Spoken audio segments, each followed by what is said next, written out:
এভাবেও ফিরে আসা যায়, আর্জেন্টিনা দেখিয়ে দিল। ৭৯ মিনিট পর্যন্ত ২-০ গোলে পিছিয়ে ছিল।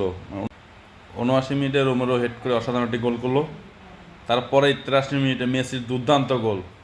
বিশ্বকাপের টানা ৯ ম্যাচে গোল করার রেকর্ড করলো মেসি, যার কারোই নেই, শুধু একমাত্র মেসিরই। যদিও একটি প্লান্টি মিস করেছিল প্রথমার্ধে। তারপরে ৯৩ মিনিট এবং অতিরিক্ত ৩ মিনিটে এনজো ফার্নান্দেসের অসাধারণ হেডে একটি গোল। আর সেই গোলের মাধ্যমে জয় নিশ্চিত হয় আর্জেন্টিনার। এই বিশ্বকাপে নিজেদের সেরা ম্যাচটাই খেলে ফেললো আর্জেন্টিনা। ২-০ গোলে পিছিয়ে থাকার পরেও ৩-২ ম্যাচ জয়, যা একমাত্র আর্জেন্টিনার পক্ষেই সম্ভব। ২ দিন ধরে তারা গর্তে ছিল, গর্ত থেকে বেরিয়ে এসে অনেক চিল্লাচিল্লি করছে। মানে ২ দিন ধরে গর্তে ছিল, গর্ত থেকে একটু বাইরে হলে একটু মানুষ চিল্লাচিল্লি করবেই, স্বাভাবিক।